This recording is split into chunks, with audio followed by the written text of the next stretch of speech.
So, have we got everybody? Awesome. Well, it's 6:01. Ready? Ready. Pursuant to Governor Baker's March 12, 2020 order suspending certain provisions of the Open Meeting Law, General Law, Chapter 30A, Section 18, and the Governor's March 15, 2020 order imposing strict limitation on the number of people that may gather in one place, this meeting of the Easthampton Conservation Commission will be conducted via remote participation to the greatest extent possible. Specific information in the general guidelines for remote participation by members of the public and/or parties with a right and/or requirement to attend this meeting can be found below. No in-person attendance of members of the public will be permitted, but every effort will be made to ensure that the public can adequately access the proceedings in real time via technological means. In the event that we are unable to do so despite best efforts, we will post on the City of Easthampton website an audio or video recording, transcript, or other comprehensive record of proceedings as soon as possible after the meeting. Should an interruption occur in which the meeting ends abruptly, the meeting will not be restarted, and all agenda items will be automatically continued to the next scheduled meeting. I will now call to order the February 8th, 2021 meeting of the Easthampton Conservation Commission. Are there any public concerns, non-agenda items?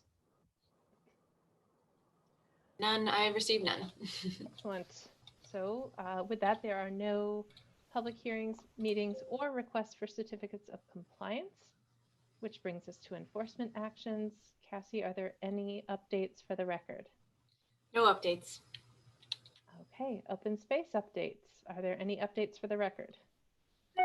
Unfortunately, not for Equidale yet, and nothing for Lathrop, but hopefully, surely by the next meeting, I'll have some more stuff for Equidale.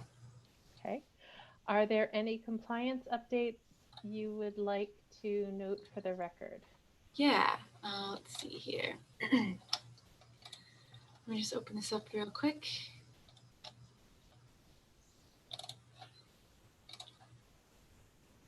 So let's see. The only one I wanted to make a note of was that the dredging at the Whitebrook and Broadbrook maintenance dredging project has been completed. That finished on the 26th of January.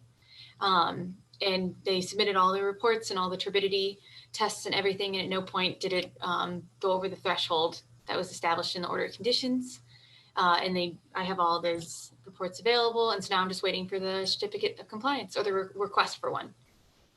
Do you know what their total dredging volume was? I can get that. Hold on. Just curious how that compared to what they expected. Yeah, they included that in all the reports, so I should be able to pull it up. Hold on a second.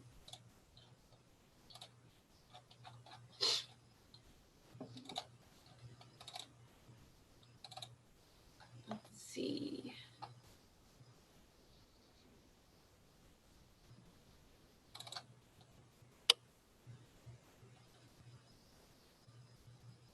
So they said estimated cumulative CY of material removed when it was wet was 1,230.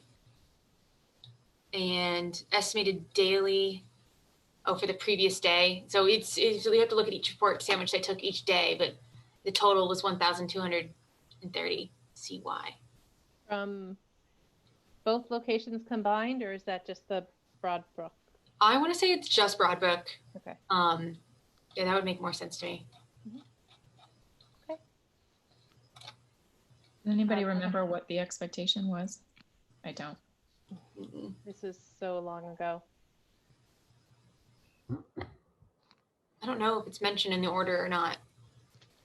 That's the main thing I've seen is the order conditions. So. Mm-hmm.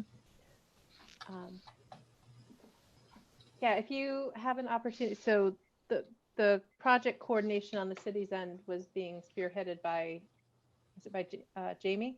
Mm-hmm.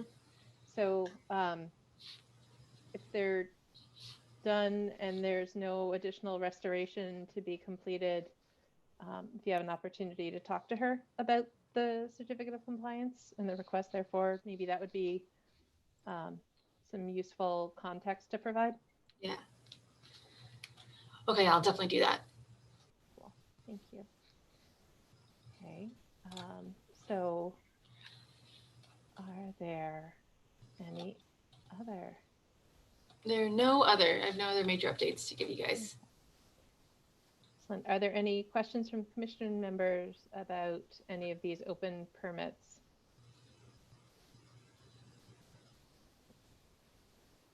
Okay. Wait, what? So any open permits? Yep. I guess I wonder if we wanted to talk about the Mutter Field thing. I meant to last time, but then I just completely That forgot. one, That and open. That's not, maybe not be an open permit. I did want to ask about that, but maybe should we wait till general business? I don't know if we have to, because I was curious. But yeah, we don't have any open, we never issued an enforcement order, and they got a COC for the work that did not include the paving. So there isn't technically any open permit for it right now. Yep. Okay, yeah, we can talk about it under general business anyway. Okay, general business. Meeting minutes, January 25th, 2021. Cassie provided these earlier. Are there any comments on the meeting minutes? I made some fixes based off of Deb's review. So there's some grammatical fixes that have been completed since we last got that version, but nothing huge. Okay.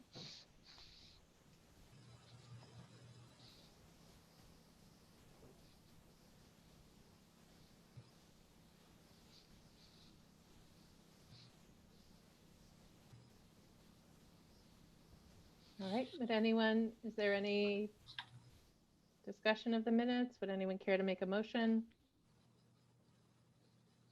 I'll make a motion to approve the minutes from January 25th, the corrections. Is there a second? Second. All right, roll call vote. August. Aye. Busa. Aye. Buttrick. Aye. Ryan. Aye. Whittemore. Aye. Motion carries. All right. OSRP update draft review.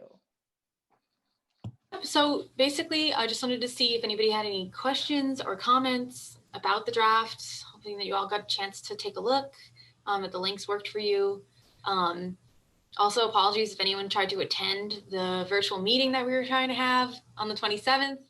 It canceled out about 2/3 the way through, some kind of weird technical issue, but they did that video. I don't know if you watch the video, you'll notice there's a point where suddenly there's no more participation from the public. They had to just keep on recording it at a later date and splice the two together. So let's see. But otherwise, yeah, I wanted to see if you guys had any comments or questions I can share. I can pass them along to the committee. And then ultimately, and I guess this is the next item, this discussion would potentially influence whether or not you all decide to vote to issue a letter of support for the updated plan, essentially. I had two things, and they were both questions related to chapter 2. Let me see. I think one was just reading through like activities that the city has done. I didn't see mention to acquisition of the Pomeroy Meadow parcel with Pascomic Land Trust. I guess Pascomic acquired the parcel, but then the Conservation Commission holds the conservation restriction. And I think that occurred within the duration of the last plan, although I'm not 100% sure about that. It's probably towards the beginning of it. You don't remember the year of that, do you, Melissa? Anyways, it was one thing that the city could take credit for in the plan if they wanted to. But then so that's minor. The other thing was that there was a big public information gathering planning thing related to, in my mind, it was related to Park Hill, but it may have been a larger open, it's dinner. Thank you. There may have been a larger open space discussion. A couple of years ago, I don't know how long ago it was. I remember a lot of discussion about trails at Echodale East and West, and connectivity coming down to West Street by the bridge that was formerly the Canal Bridge and is now, with West Street Bridge over the Manhattan River, and all kinds of stuff. And I guess I honestly don't know if that was 3 years ago or 8 years ago. I really just don't remember. And I don't know if that ever came to a conclusion either. And I'm not even sure how to reference it, as you can tell in my ramblings here. Is that something that Jeff and you know about? And was that considered? It may have been a student project, but it had like a lot of public participation in town. And this was something that, like, overarchingly was about connectivity, like throughout the whole city, or is it just for that area? Was this a Conway School design project? Yeah. Yes. Yeah, so I toured the Echodale property with those guys, and it was like, there's only like a 10-foot right of way around the property, which makes no sense to the trail possibilities because, 10-foot right of way goes off 30-foot cliffs, and it was just crazy. Yep. I remember that part very specifically, Joe. Yeah. And there was no access to West Street. It's just brambles and no parking and no real way of getting in there. Right. It's all floodplain along Bassett Brook. Right. Is it Bassett Brook there? So the opportunity to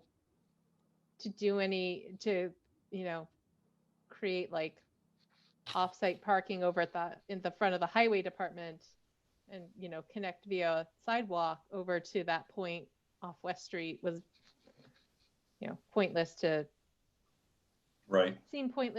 investigate further because, we can't really build a trail through floodplain, not to mention the extensive infestation of multiflora rose and other nasty thorny goodies down there. Yeah, but Plus it's a sheer drop. Beyond that, though, there was a lot of discussion about like not only Echodale East, but also Echodale West. I almost want to say that our never-ending project sort of came off of this effort to some extent. But then there was also discussion of priority, possible priority, like acquisitions for properties like abutting that in that general area, and conservation restrictions on the last agricultural property that's not protected in any way up in that part of town. Is there also discussion of connectivity to the trails that Lathrop has been working on along the east side? I think so. Like it was a fairly significant exercise. It's very comprehensive. There is a report out somewhere that Conway School did. Yep. Yeah, I think even I've seen that. I think I remember because there was a big thing about like trying to increase connectivity specifically to the school and like connecting neighborhoods through having trail networks that connect like certain neighborhoods to the school. I don't know if that plays into that at all with these other trails or if that was just like a general connectivity thing to those places. That sounds like a much newer thing over in the southern side of town. Yeah, to the rail trail actually, as opposed to other trails or all of that. Yeah. Yeah, that might have been part of the complete streets planning that was a couple years ago. Mm-hmm. So Dan, sorry, Julie, go ahead. Oh, I wasn't really saying anything else. Dan, to your earlier question, Pascomic acquired the whatever that parcel is called, the Pomeroy Meadows Conservation Area in 2011, and the conservation restriction was recorded in 2012, just to put a time frame on that. So the city doesn't own the land, they only own the CR. Yep. Hold the CR, I should say. And the last open space plan was 2013, right? I think it's a 7-year plan, right? So I don't know. I should know. Possibly. Yeah. So I guess I wanted to call your attention to that planning exercise with the trails and things, and if anybody can find it, I never saw a final report. It was almost like, here's our information gathering meeting, and then like, poof. So, and it was a student project. But I had a lot I of, can look for it, but Jeff may know where that is also. yeah. Yeah, I'll see what I can find and I'll share it with you guys. Okay.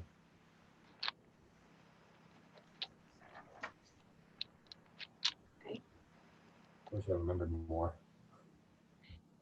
Well, I'll definitely, point those out to, I'm going to just kind of after this meeting, like create like a write-up of all the comments and submit them all. So. I just wish I had a spoon to go with my soup.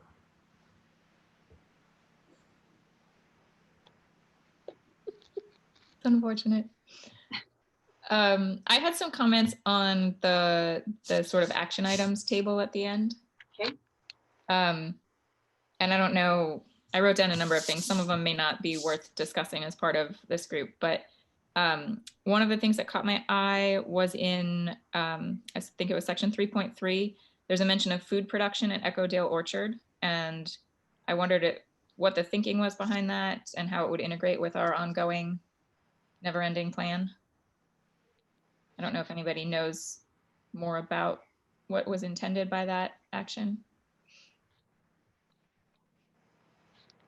It's an interesting question because I wonder too, because that's what the community garden is there as well. Mm-hmm. So maybe that they kind of are interchangeably using Echodale and community garden. I don't know. I don't think so. Unfortunately, I only have my notes open. I don't have the actual, oh wait, here it is. Okay. The way it was phrased suggested, it says determine viability for food production on city-owned land on Park Hill Road, Echodale Orchard. So that would suggest that it meant something that wasn't already happening. Okay. Yeah, I wonder if they're just talking about like how there's the orchard trees, though removal of a lot of those orchard trees seems like to be part of our plan. So I guess it'd be figuring out, but the ones that are set to be removed, aren't they? They're like diseased. There's problems. They're not viable. Yeah, they're not viable. And they pose a threat to the adjacent orchard. That's what I was going to say. And that would need to, I think, be part of any consideration of future food production there would be how it integrates with the neighboring commercial production. One early thing with the community garden that we had joked about was doing like a adopt a tree thing as part of the garden plot over here, adopt a tree over there, But one issue with the community garden was that it is public land, and no one could take control over any amount of it for more than a minimal amount of time because of public land and bidding and procurement laws and all that sort of stuff. So hopefully community garden is still doing the plottery together to address that, but I think maybe that got in the way of doing an adopt a tree thing as well, because that would have been a multi-year exercise for somebody to take some responsibility for an apple tree and try to rejuvenate it somehow. We had talked to Russell at Park Hill Orchard about whether he thought there'd be any viability there, and I think it was kind of just a big no. He wasn't interested in assisting, or didn't think it would provide anything that he'd be interested in, and that would be a public procurement thing as well. He couldn't just say, so want to manage our trees for us.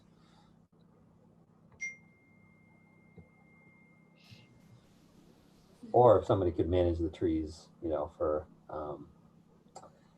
council on aging, or some kind of food distribution thing too. I don't know. Those are all ideas that we've batted around every 3.5 years. So never done anything with, because they get to be like Pandora's boxes. Mm.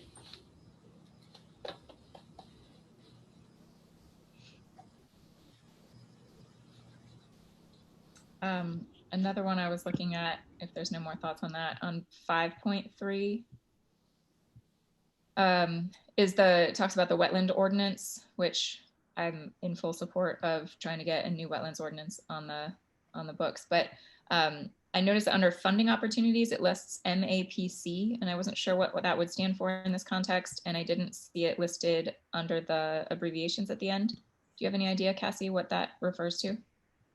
MAPC. I don't. Funding for pursuing and getting a new ordinance. Yep. Yeah, I don't know what that would be.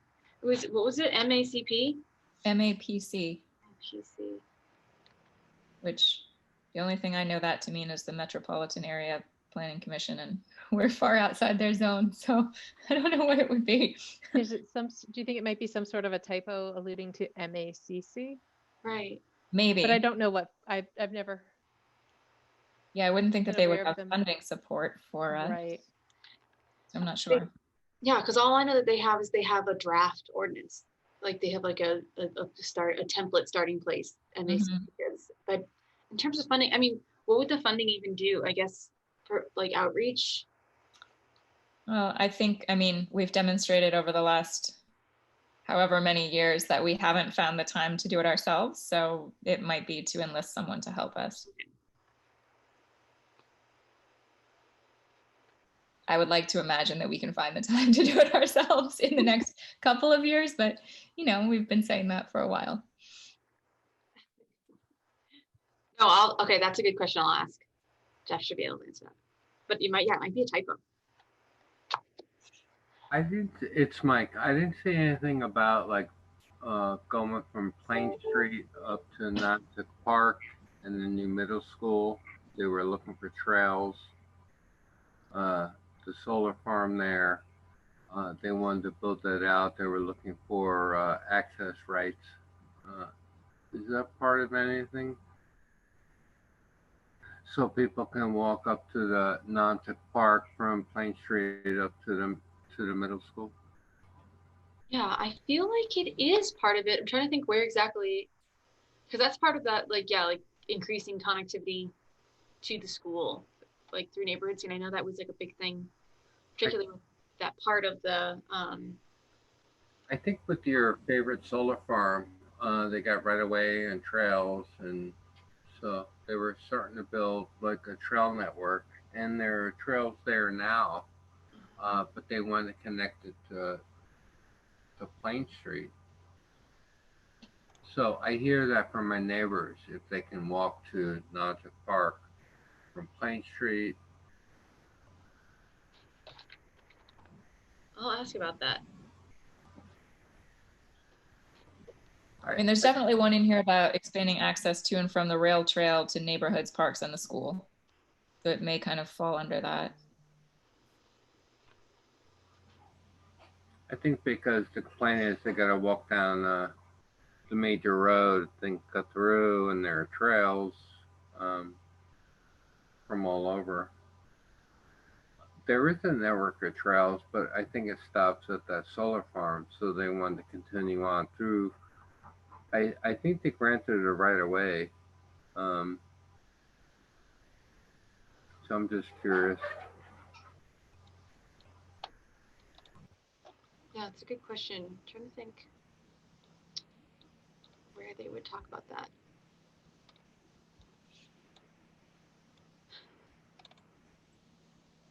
And I did see it on previous documents, so.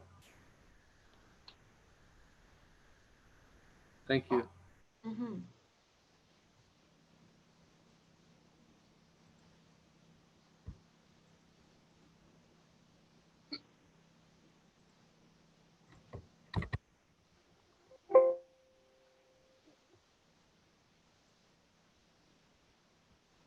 Are we getting Stewart's Bridge across Lower Mill Pond yet?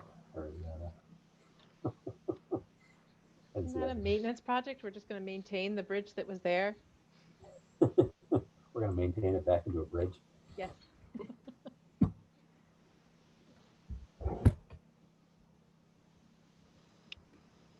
we want to, Cassie, do you maybe want to screen share and we can go through any of the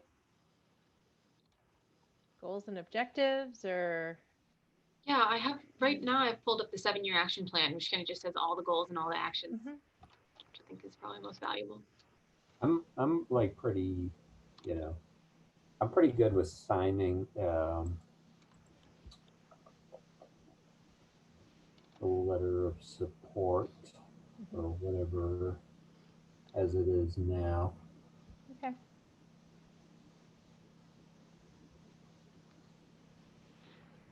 Yeah, and that was the thing too with the letter itself. It's like, I don't know if you guys want to look at the letter itself, make sure it's worded in a way that you guys like. If you didn't get a chance to look at it beforehand, I can pull that up too. If you guys are ready, I don't know if you guys are ready to switch gears to that now, but. Yeah, I printed it off and my printer Can blew I up. bring up a couple other things? I got kicked off for a minute. Sorry. Oh yeah. Sorry, Julie, I couldn't see. I don't know if my internet is working. Can you guys hear me? Yes. No. Oh, you got muted. Or you were frozen for a second. Yeah, my internet, I'm having issues. If you can hear me, I had a couple other things I wanted to bring up. But Yeah, I think that I'm just cutting in and out. No. I can hear you, no problem.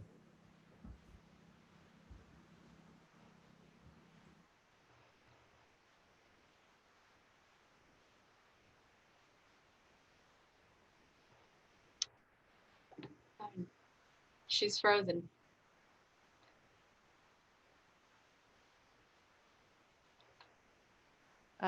Let's give her a moment, see if she can work that out on her end. Maybe she can dial in by phone.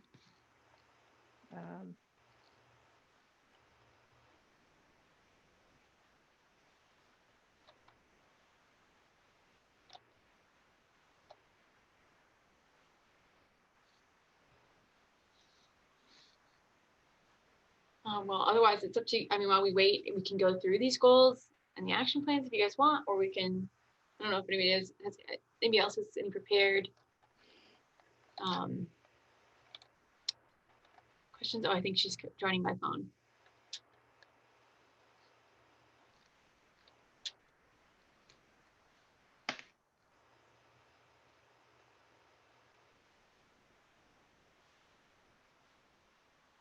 Yeah.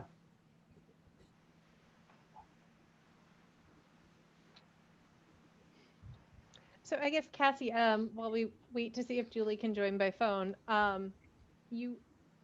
just looking at this and thinking it's appropriate to focus on, obviously, Conservation Commission action items or action items that we're part of. Design and construct, number 10, design and construct informational kiosks at all areas, conservation areas in the city. I guess, what would be the goal of, what are those guidelines or parameters? What would be the goal of those kiosks if there's no, is it just like, here be conservation land, but there's no trail? So, appreciate that this is here, or would there be a prioritized list? In the public meetings, there were a lot of people who didn't know where some of these sites even were. So some of this information is just to let people know that down the street is a site. Does the city have like GIS like, is this somehow, could this be also not in place of, but also incorporated into the city's GIS system, or, some sort of, if you go into the city's GIS, you can turn on, wetlands layers and, different layers. Could there be is there an open space layer? Is there already one that I just don't know about because I never look for open space on the city's website?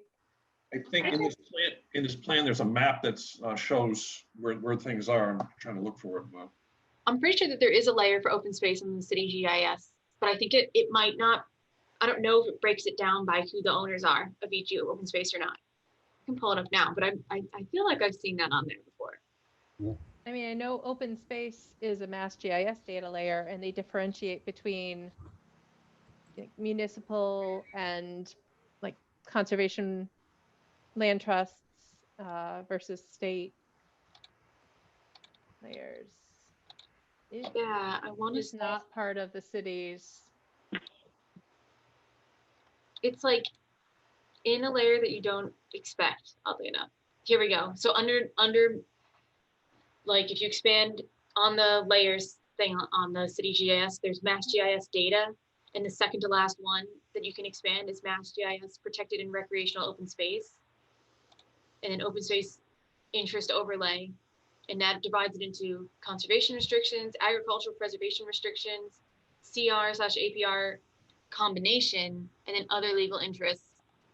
And then it additionally does an open space lands tab, which just has like, it'll show you municipal, county, public, nonprofit, land trust, all those things, private, whatever.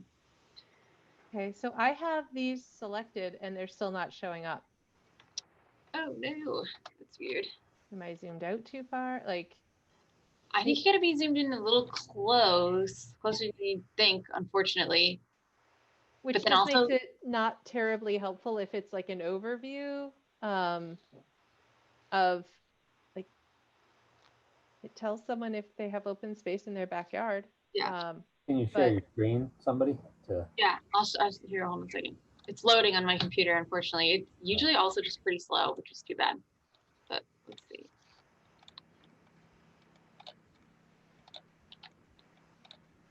So it's trying to load, but basically you get the layers over here, and like I said, it's in the Mass GIS data layer, and then way down here is this one, and you get these options. But I know I've looked at things before, but yeah, you got to be pretty zoomed in. You kind of have to like know you're already looking at an area, and then you can be able to see if there's open space around it or not. But yeah, it probably doesn't work super zoomed out. I think they were classified as something else, though, not as open space. What were? Just like There was an open space classification. on the city GIS? It never came up for me. Oh, geez. Yeah, maybe it doesn't work. I mean, I feel like, nothing's working right now, which is pretty unfortunate. But trying to think if I remember right, because it's confusing. Because yeah, I usually do this Mass Oliver and this at the same time, so I might be misremembering it ever working. I've just been seeing it on. So the base mapping in Mass GIS Oliver has like their standard base layers have open space labeled. Mm-hmm. So like Pomeroy Meadows Conservation Area is green and it's labeled. Cemeteries are green, Nonotuck Park. So these are, I don't know, it seems like in addition to signage and kiosks, which is definitely, in need of improvement, it might be beneficial if there were some sort of like KMZ file that someone could download for existing trails or where these parcels are. I have no idea what goes into doing something like that, but that would at least make the data available on someone's personal device.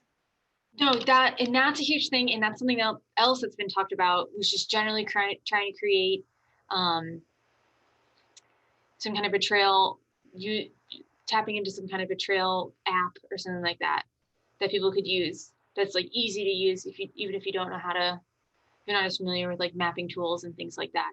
And so we're kind of in the works with a couple of other communities who are all trying to do that and create this kind of thing. I don't know if that made that onto here or not, though. I feel like it was talked about. I'm just kind of skimming through quickly.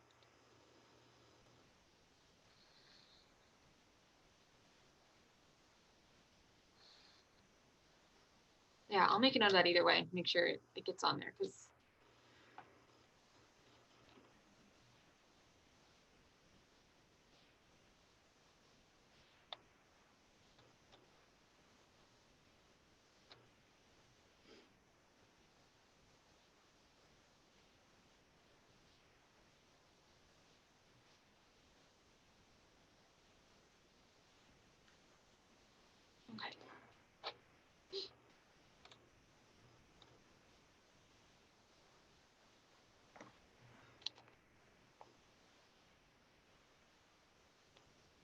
Out of curiosity, looking at goal number 3, action item 1, explore opportunities for new community garden and accessible location. That's got a like garden committee, planning department, conservation commission. I guess my understanding was, so I guess, has the garden committee been made its own separate committee, or is it still technically a subcommittee of the conservation commission? I don't know. As far as I know, it's still a subcommittee of the Conservation Commission, although we're pretty hands off. Clearly.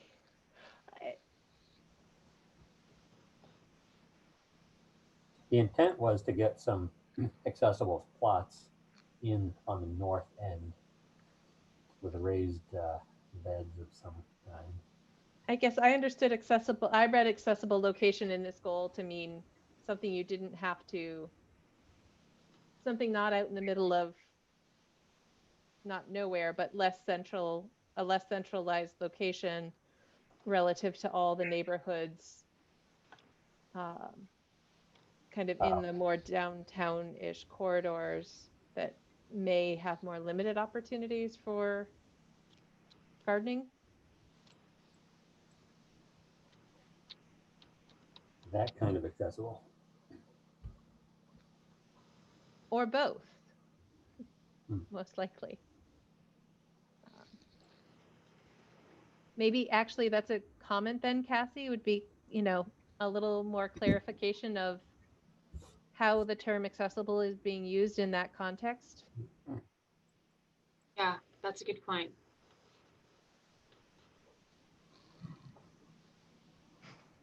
Can you all hear me now? Yes. Yeah. That was my understanding too, Melissa, from reading the text that talks about it earlier in the plan, was that it was meant to be someplace that people could get to without cars.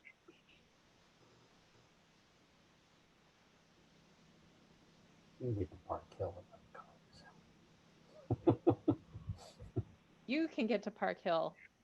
People can get to Park Hill, but not everybody can get to Park Hill. There were a few under section 4 that has the Conservation Commission listed. Yeah, you're talking about goal 4?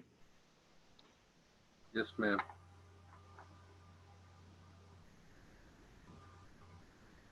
So that first action item mentions improved mapping as well. Yeah, okay, yep. That's good.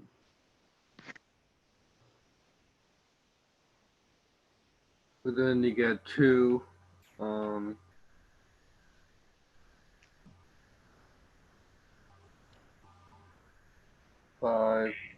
7. I think we talked about last time about trails when we were talking about the other property, but the trails. So I'm not sure what that means. Talking about the Burkowski parcel. Yeah, that one. Kind of like wrapped into, yeah, and that was kind of confusing because that was like a more zoomed in effort, and this is kind of more like overarching, but yeah. I don't know what I was gonna say about that. It got mentioned. I mean, I guess that would all be kind of like wrapped up into it. Anything we did for Burkowski would be like part of these efforts. Yeah, I'd like to see something like Pasquamic does with volunteers to monitor properties and stuff like that. We can maybe start doing something like that, like what they do. Yeah, and I know that they're, after COVID and everything, there's definitely interest. There's people who would want to do it, but the only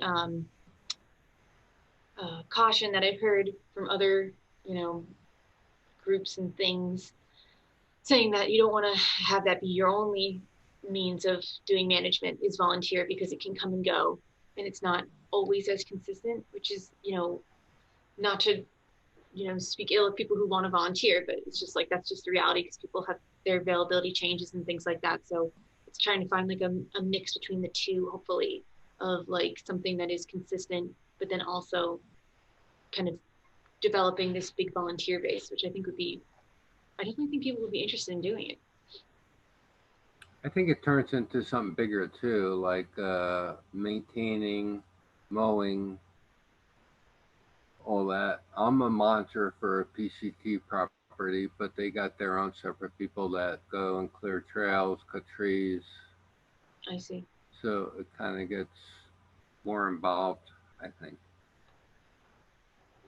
Yeah, that's a good point. So there's like tiers of volunteership monitoring. Yeah, like a core group that goes and cuts trees, and if a tree falls down on a trail, they got to cut it down.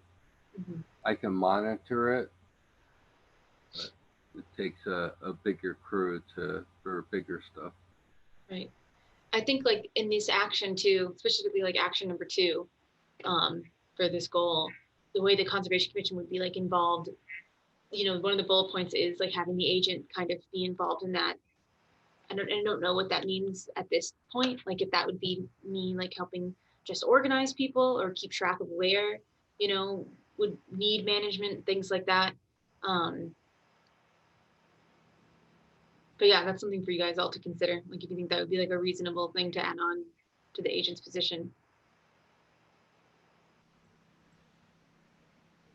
So I'm looking at, if we're ready to move a little down the line here, I'm looking at number 6, which technically doesn't have Conservation Commission listed, but if we were to advance the development of a local wetlands protection ordinance, and one potential provision to expand jurisdiction to areas that are maybe more significant locally than the Wetlands Protection Act already identifies would be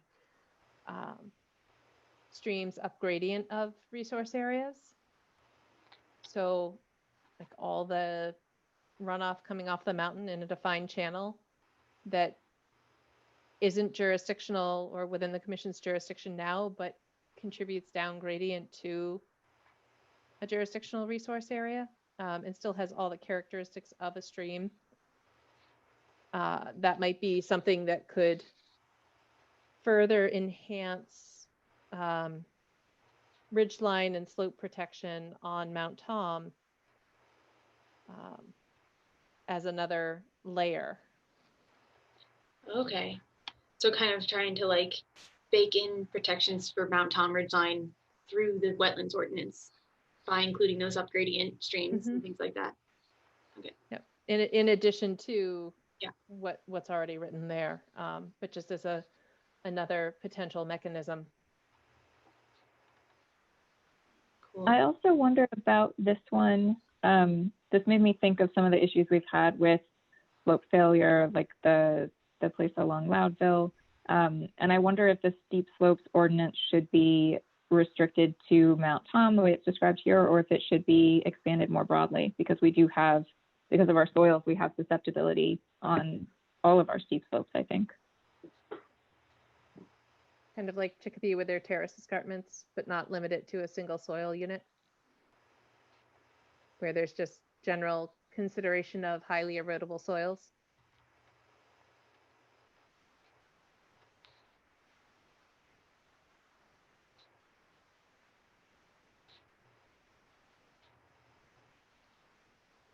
Okay, cool. Yeah, so I'm writing, so maybe expand that action. Maybe you just change the wording a little so it's not just about protecting Mount Tom, but protecting highly erodible areas throughout Easthampton that due to steepness or the soil composition. It could be more encompassing. Cool.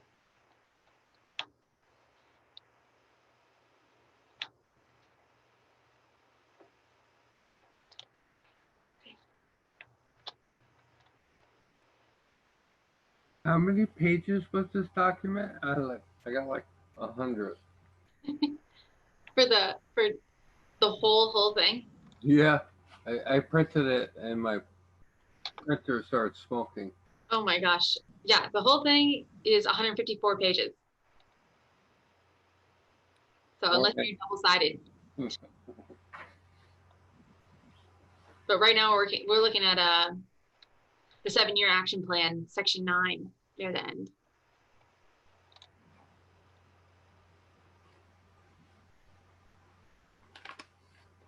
And reviewing this is kind of the bulk of the virtual public meeting as well.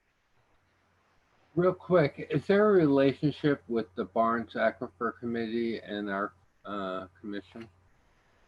Do we coordinate anything, or are we just separate? We're separate. I think Dan Buttrick or Julie or anybody, can you correct me or speak to this? But I thought there were community representatives to the barn from each, municipality underlain by the Barnes Aquifer Protection or the Barnes Aquifer that participated in Barnes Aquifer Protection Committee. But the municipality itself doesn't have, but we don't have jurisdiction over, as a commission, our jurisdiction doesn't extend based on groundwater. I'm pretty sure at least there used to be a local committee that then sent a representative to the Barnes Aquifer Protection Committee. Then And why is really, there a goal to establish? But is that then the planning committee responsibility to get them involved? I mean, if there's work in the Barnes Aquifer, how do they know to get involved? I don't know what authority they actually have. I think they make recommendations to the planning board, or they should anyways. Yeah, I don't think they've ever been involved, so I was just wondering. It's a good question, Michael. If they've ever been involved. Mm-hmm. Is there So the question is essentially, which we're looking at is goal 5, action 2. And like, it might be that one already exists, or it might be like, maybe we should instead be looking at the existing like organization, Barnes Aquifer organization, or is it like? Yeah, I just think there's a gap there. I think they have a website and they're involved, but what's the mechanism to get them involved?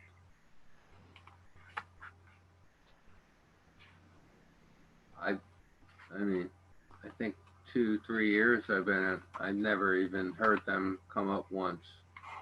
And we have a lot of work over the Barnes Aquifer, so I'm just curious. Whenever I see Barnes Aquifer. It's an interesting thing because like Melissa said, like our jurisdiction doesn't often like let us do much in terms of aquifer protection, it seems like.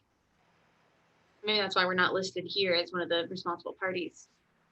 It's just like, weirdly enough, not in our purview.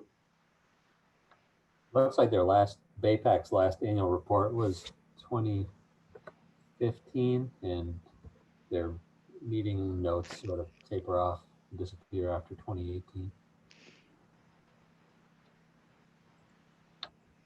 Cassie, is anyone am I correct in recalling someone from Pioneer Valley Planning Commission has a role in this update? Oh, majorly. Yep. So maybe that's a question you could take to PVPC to see if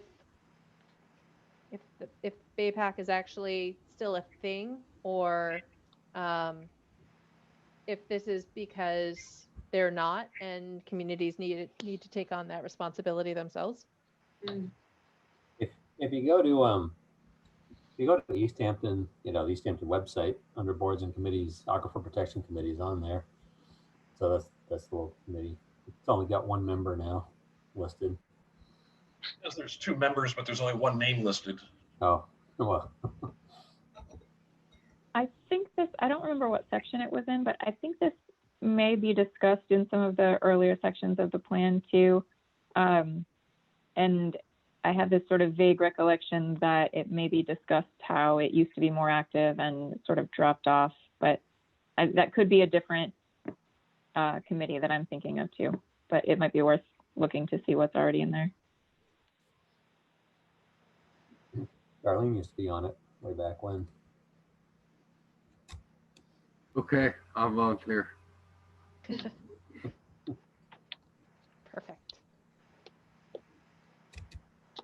Okay. Can we talk about action 5.5 about maintaining the sediment control measures to Neshalonic Pond?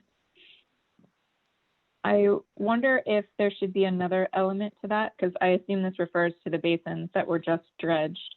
And I wonder if there should be another element that's more about trying to determine some of the inputs. Something like stream walks comes to mind, where we're actually going and looking for where erosion is coming from and trying to identify some of the problem areas where we might be able to do things further upstream to limit the sediment that's accumulating in those basins. Do people think that or something along those lines would be valuable? Certainly. I mean, I always had the impression that it was related to the extent of agricultural land, but there's less and less land in active agricultural use in the watershed. So that kind of disturbance isn't happening to the same degree, but those agricultural lands are changing in use to a certain extent. I'm thinking about the 11 Button Road issue and how that's a tributary to White Brook, which is one of the streams that forms Neshalonic Pond. So if that, if these small intermittent streams are numerous and each contributing to a certain degree, then that's sources that are just unmanaged.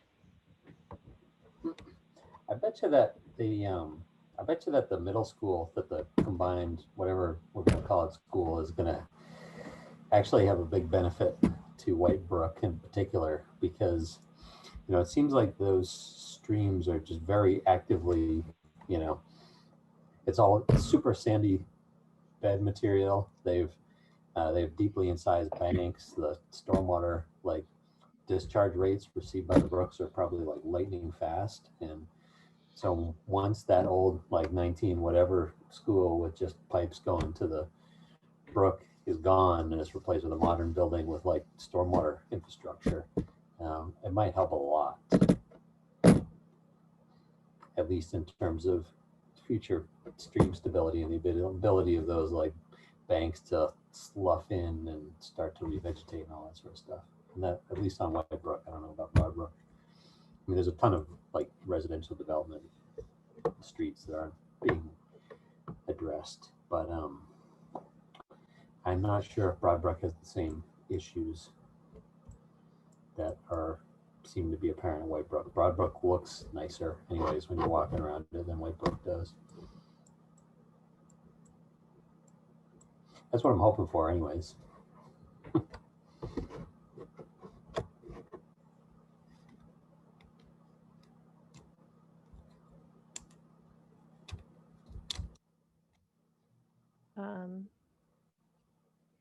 So Cassie, just the phrasing of goal 5, action item 3, to increase protection of isolated wetlands and climate sensitive and resilient wetlands.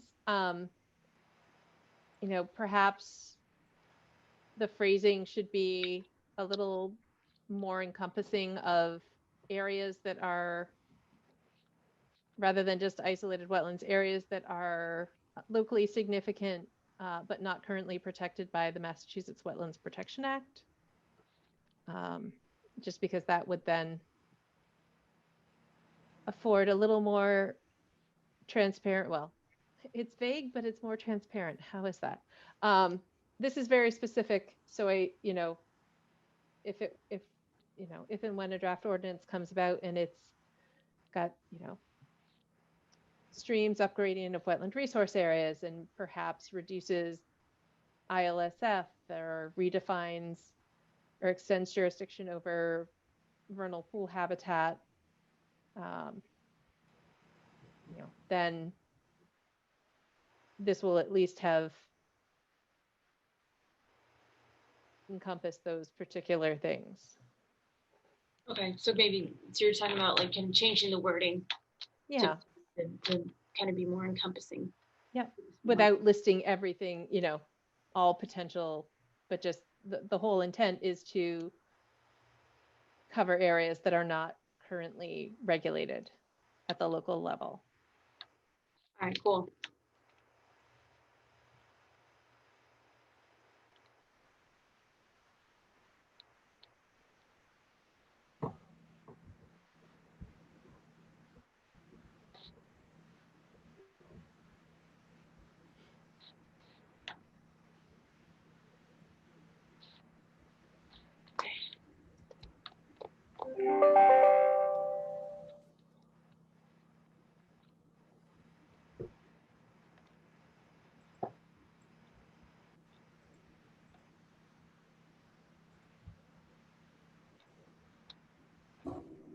Can we do something else now?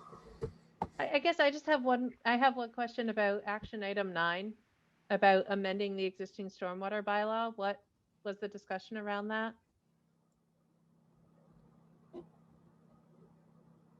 I wonder if it's just giving us the option to do that. I didn't know if there was some discussion that indicated, you know, why that might be a priority. If I had to guess, Melissa, I would bet that this is related to MS4 requirements because a lot of these things seem to be connected to that. Gotcha. Thank you. Okay. That was another one, though, that I'm really curious what that funding source is supposed to be. I don't know what DLTA is either, and it's not listed here. DLTA.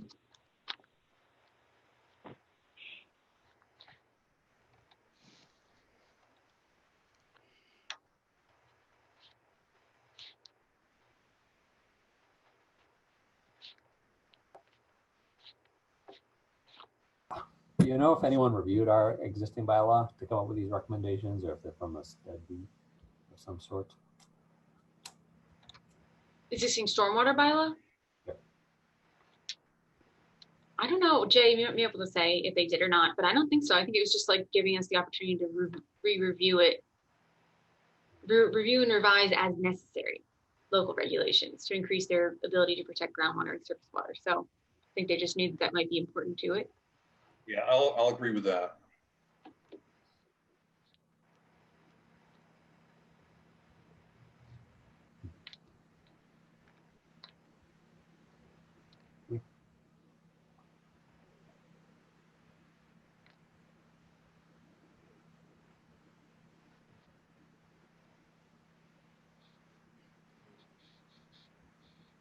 Okay.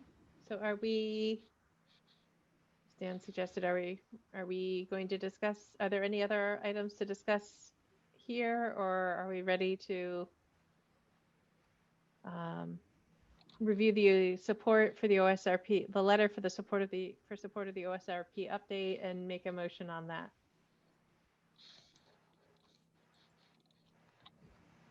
I think we're probably ready to move on.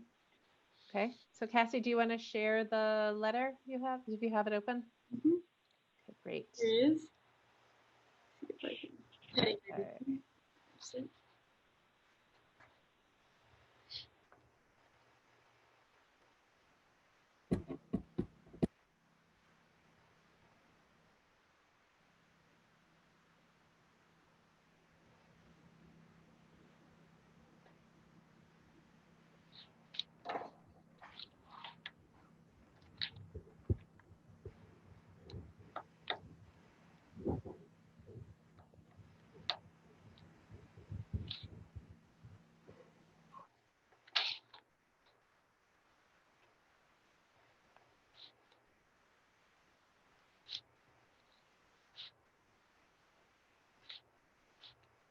Are other entities sending letters like this?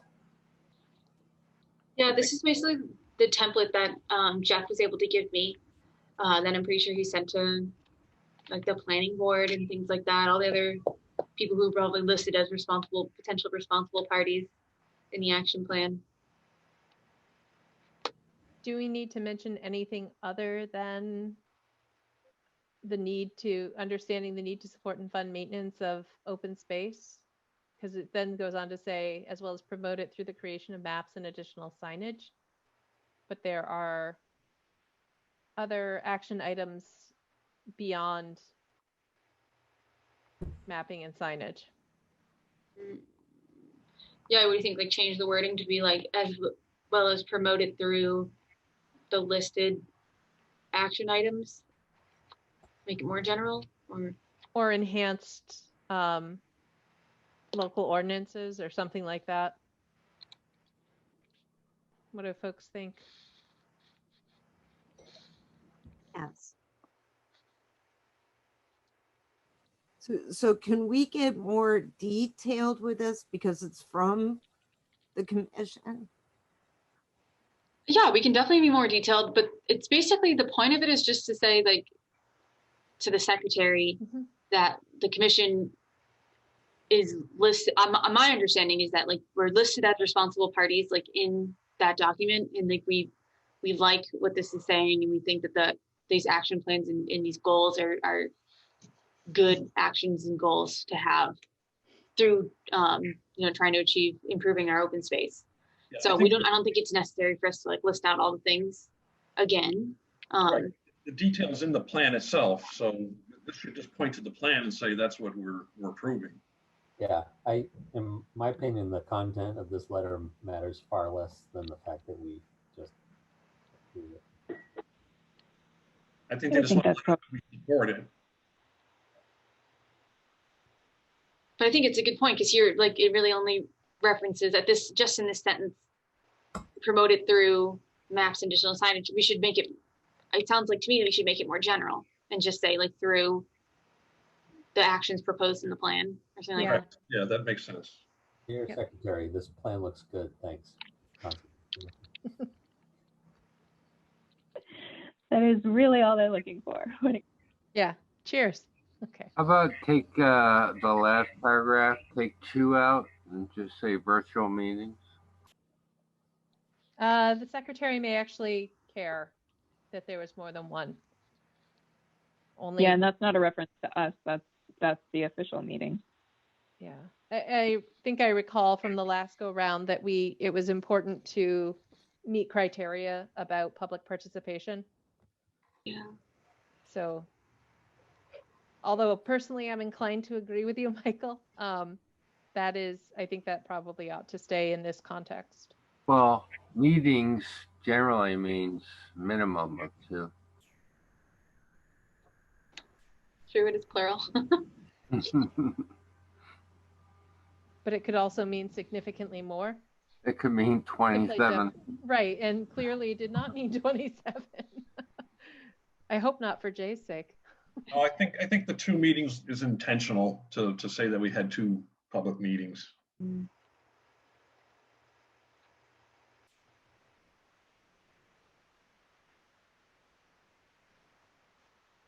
Yeah. The committee meetings were long. They're like 4 hours long every time. It's crazy. Yeah. Thank you, Jay. Thank you, Cassie. I don't mean to complain. No, I wasn't trying to complain. It was Did you just say no problem, Jay? I did. Oh. He's retired. What else are you going to do? He's not rich.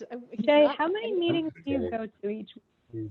Not very many, because the CPA, they haven't had a meeting in 3 months because there's nothing on the agenda. So that doesn't happen. So it's just you guys. Okay. What's the secretary's last name? Theorides. Theorides. I almost got to meet with her the day before COVID started. So she could ask you in person?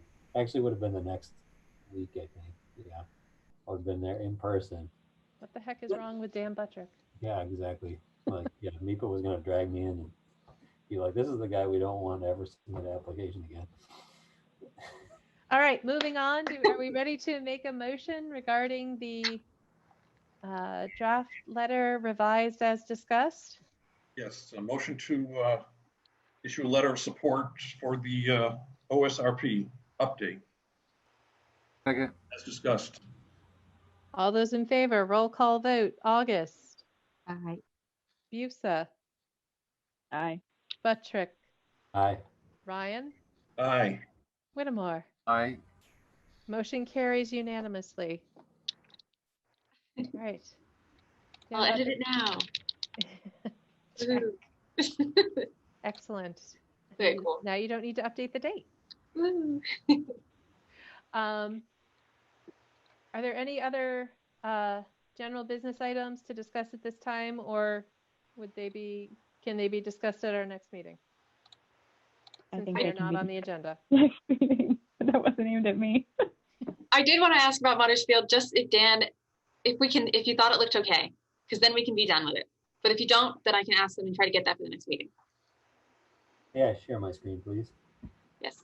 Hold on. For the record, my tea has gone cold.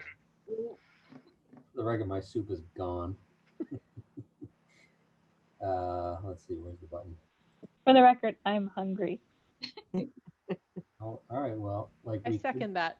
could put this off another however long we want, but then it just adds up. No, please okay, intro. here it is. All right. So I went out there, I looked at the stuff. There was an email between Garrett Stover and Bill Cannon. He included like all of the, here, are you looking at my? Mm-mm. Can I just show my desktop? Maybe. Is it possible to share like anything that's on my desktop, or do I just have to go item by item here? You should be able to do, it should do when you click share screen, it should give you options of all the windows that you have open. Yeah, I don't want Windows. I want my desktop. Oh, I think you can click desktop then. That should be, I don't see it. I don't use Zoom. oh, I don't know. Yeah. Okay. Well, anyways,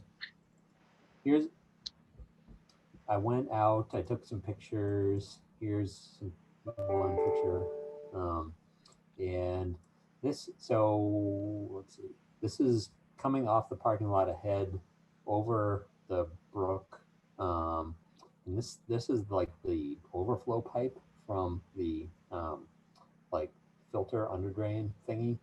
And I honestly don't remember how it was supposed to work. But when you look at it, there's clearly been flow coming down and into the brook, which I think, I guess maybe that is how it is supposed to be, because it's a stone line swale with an under drain. They don't get great infiltration there, but I guess I'm sort of surprised. I was sort of surprised to see that. It did not really see erosion. It's leaf litter. The leaf litter has, kind of scoured away here at the right just beyond it. I'm not like crazy about it. And it's hard. So I guess it's hard to say if the change has made this any different than it otherwise would have been. But I didn't appreciate that they had paved these switchbacks too along the trail. These were supposed to have been gravel, and they got paved anyway. And then there's the parking lot. So basically the parking lot pitches to this corner at the uphill end of the trail, and water flows off and into the stone swale and then down into that under drain that then discharges to the brook, and I forget which brook it is. So I'm being intentionally vague about that. So wait, I was under the impression that only a portion of the parking lot was paved, but now you're saying that additional portions of trail have been paved? Yes. Mm. Yep. So Yeah, I don't think any of that before. Yeah, my understanding was the parking lot, but I guess I saw reference to that in the email and I was like, okay. Yep. There we go. Well, we can look at the drawings in a second.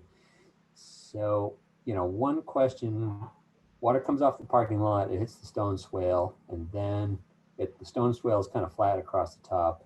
And, I guess I didn't take a picture. There were people in the yard right next door. So one question I had is if it all does not operate as it should, does that mean that water is going to go into the neighbor's yard because of the grading, and they don't really have a drainage easement? So that's one question. And then question number 2, just looking through the correspondence between, let me find it again. Looking at the correspondence that Cassie sent over, it kind of looks like PCT contacted like the landscape architect, Bill Cannon. In the interest of full disclosure, I'm working with on a project right now, but that's neither here nor there. But Bill Cannon was kind of like, yeah, I'd want to talk to Mark Reed and think about it a little bit more, but there is an increase in runoff, so we'd want to look at like options for like, improving it a little bit given the paving. And then Garrett Stover forwarded all that to us and kind of said like, no problem. There's no problem here. I haven't seen, his word, his language. I think we all have this. I think we all have this email, but can you see the email on my screen? Nope. No. I have to stop sharing and then reshare and select that. That's the thing.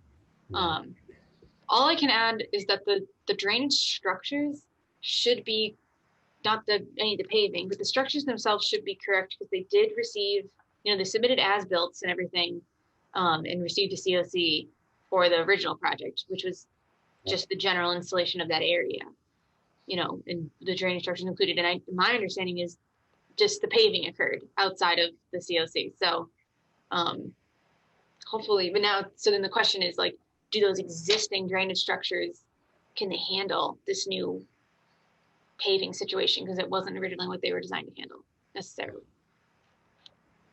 Yeah.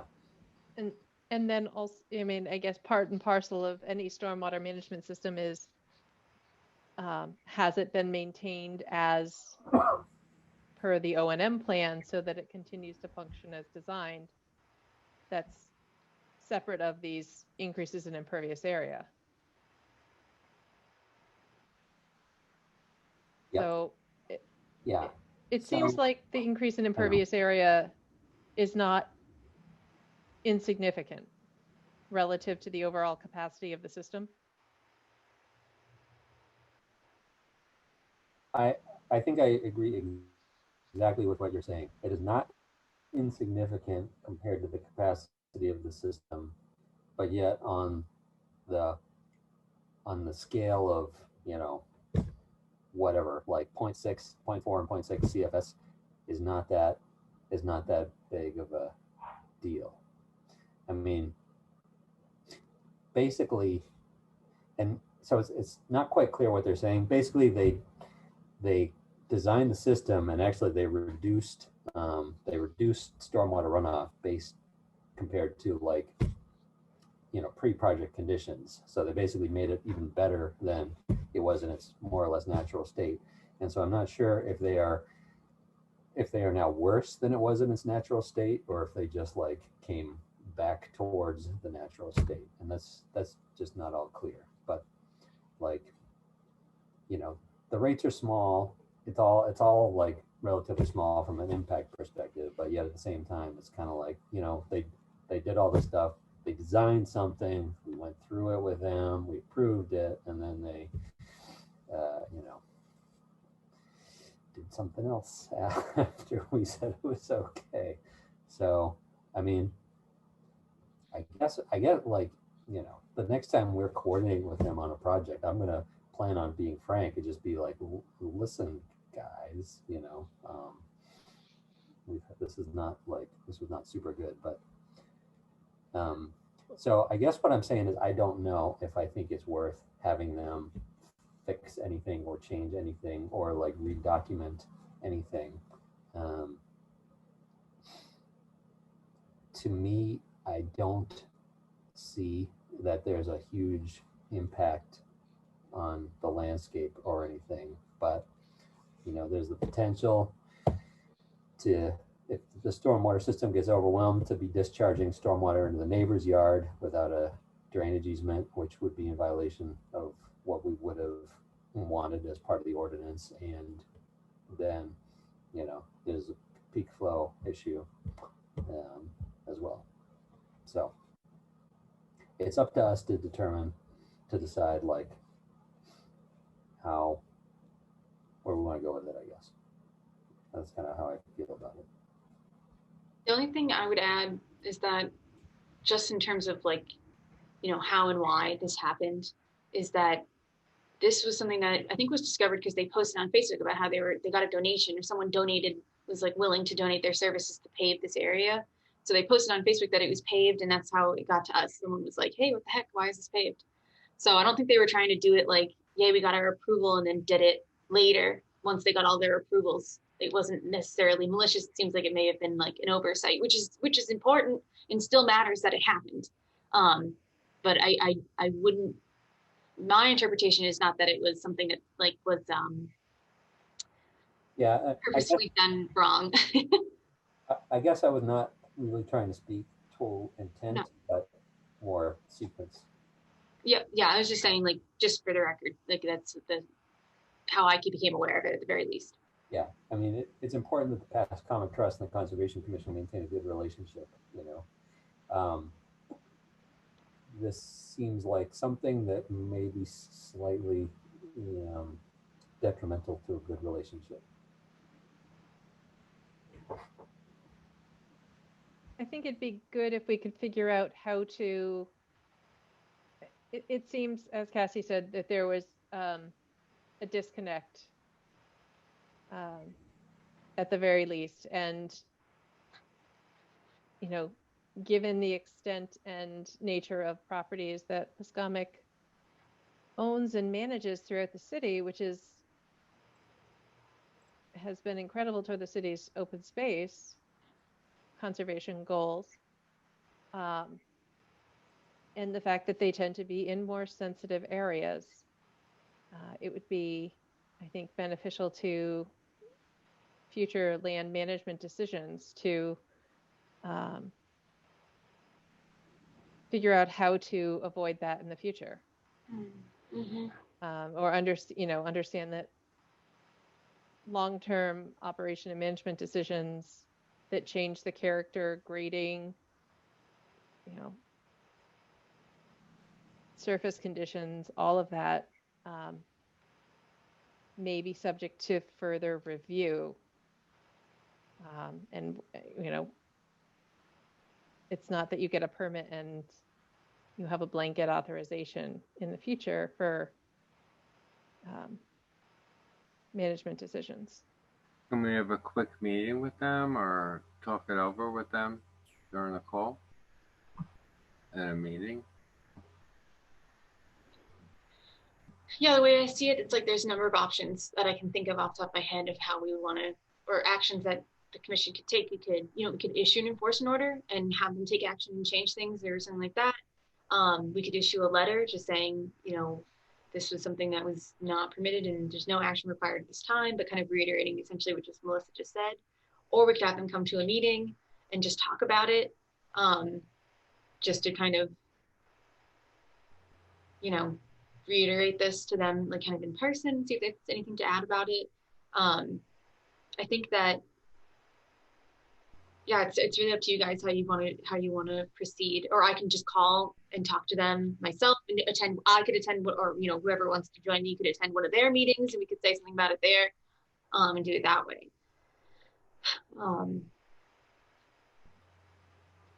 Yeah, I don't know. I guess it depends on whatever you guys think would be appropriate. Yeah, I mean, I guess I'd like to, and I kind of like somebody over there to say that there's not going to be any like run-on of stormwater onto the neighbor's property somehow. If they can figure that out.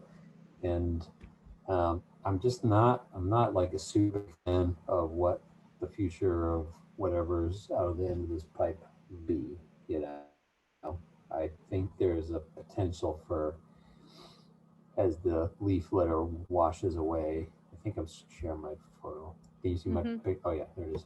Yeah, like I think there may be a potential for this to eroded. I mean, we could ask them to, you know, I don't remember what are the details of the long-term O&M plan where I wasn't here when this permitting happening, but that could be the discussion, is come and talk about, you know, does this change your long-term O&M plans, and does it, you know, I don't know, you guys could ask for like, can you check back in with us in a year, or can you give us some kind of like reporting? To you guys, if you think that would be appropriate.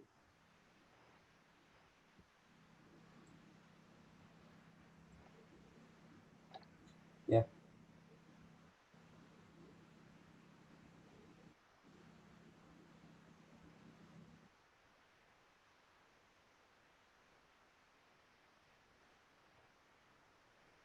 I don't have a good answer for this immediate situation, but I think this is an example that kind of speaks to a larger issue, that these systems are designed by people who understand all of the intent, but then once it gets passed off to the owners, that often gets lost. And I think we had this conversation when we were permitting the school too, that, you know, of the importance of who's going to make sure that they actually understand the O&M plan and why it works and why it matters. And I don't know how we deal with that issue on a broader scale, but I think this is potentially an example of how that can go wrong.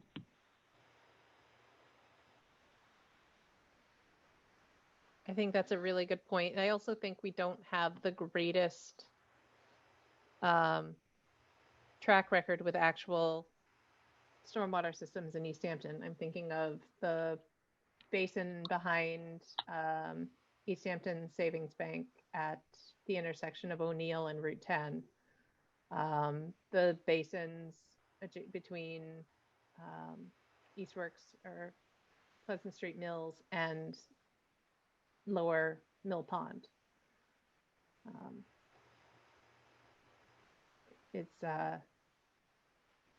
It's certainly, you know, in terms of long-term effect, it's something that can have a pretty big impact if the system never or fails to function as designed or presented.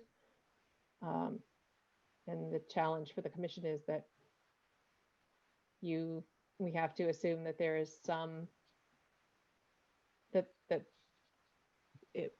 there's validity to what is presented to us, and that's not about this project. It's about stormwater systems in general. And compounding it is what Julie brought up, which is that, you know, they get passed on to the owner, and in many situations, there's not effective O&M, essentially not for lack of effort or anything malicious, but just because they're designed by engineers. Most property owners aren't engineers. The O&M plan should be good enough that it could be implemented by someone who's not an engineer. Can we go to PCT and ask them what happened here and have them respond? Oh, we did that. Yep, and that's what we did in the very beginning. Just through email, I reached out to Marty Klein, and then that got forwarded to Garrett. So Garrett Stover has been the main point of contact. And what was the response? It was a mixture of things, mainly that, you know, I think that there was confusion during the time because of COVID. I think also there was a number of people like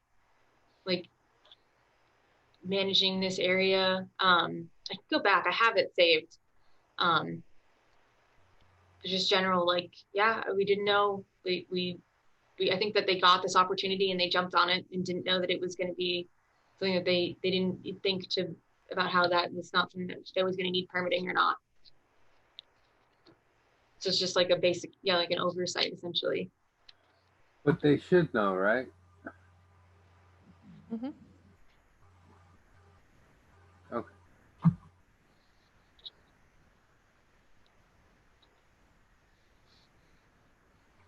Yeah, I think the commission has an opportunity to approach this as an educational opportunity to remind PCT of their, you know, particularly at Mutter Field, their obligations relative to the stormwater system, and as Dan mentioned, that this could be creating an issue with, you know, the abutting property in the absence of a drainage easement,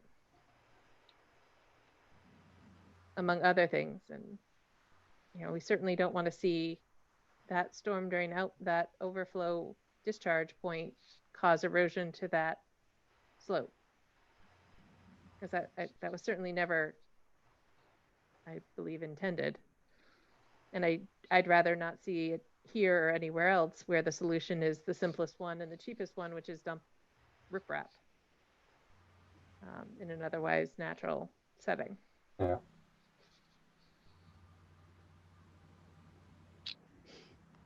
Right, because like that's the other question is like if we did want to go that route and ask for enforcement, then it would be either asking them to remove the paving in its entirety, or it would be and just restore it to the original condition, or it would be increasing the stormwater structures in some way, which it sounds like would involve kind of changing that outlet pipe there, which would be riprap potentially. Or, you know, then the other way is taking the more educational route and trying to think like, you know, is this something that is going to be okay left as is in a technical sense, but also still needs to have some kind of like follow-up.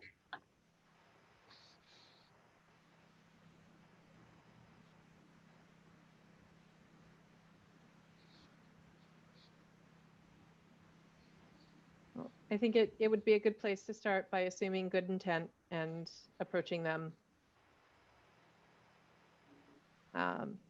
as you suggested, Cassie, at their own meetings, so that there are potentially more PCT members who are engaged in the land management side of their organization, so that it can also have that more broader, you know, be a broader discussion and have more of a reach. Yeah, I'd be happy to do that. Okay. Is there any further discussion at this time?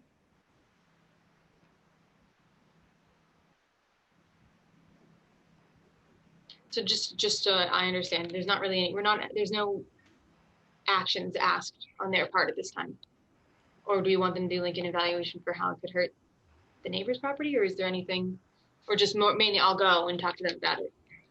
I mean, I would assume that there was a lack. I don't think that's on their radar. Perhaps. Okay. You know, I think they're generally regarded as a good neighbor. So. Mm-hmm.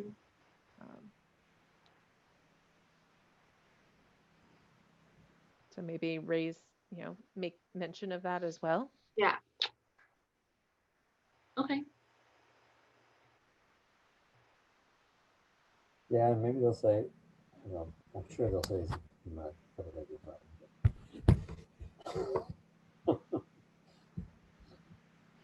But it could.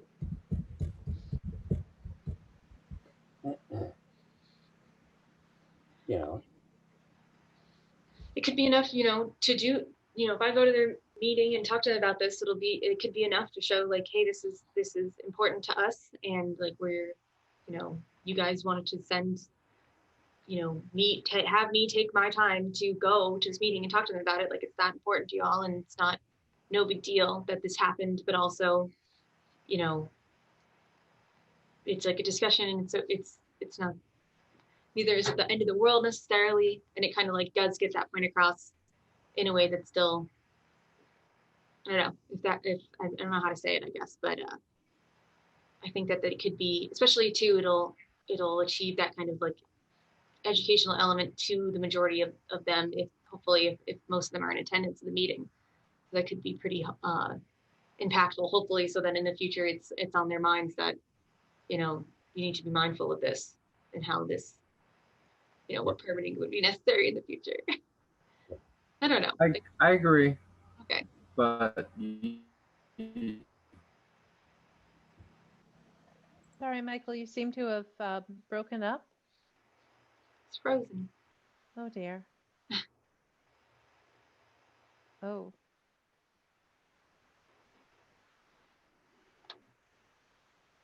Michael, can you enter? See what happens next, but Oh, okay. You're back. Maybe.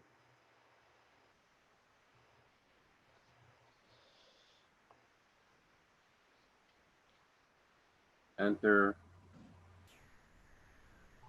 Oh, I think you're back. Hi.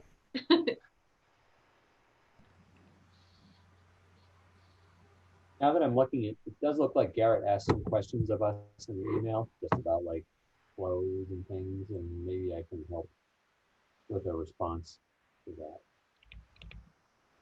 Okay. That would be, Dan. maybe I can help give you that information.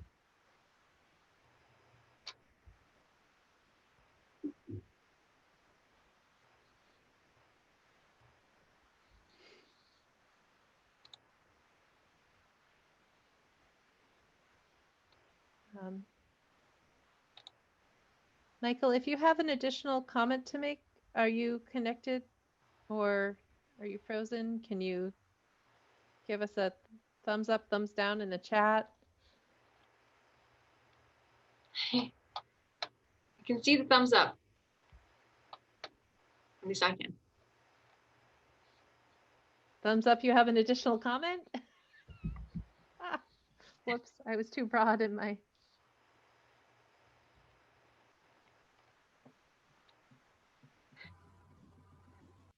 I'm good.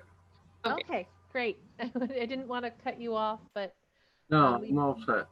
Sorry. thank you. No, thank you. So with that, I think we're at the end of our agenda. Is there a motion to adjourn? Motion to adjourn. I'll second. All those in favor, roll call vote. August, Fusa, Aye. Patrick, Aye. Ryan, Aye. Whittemore.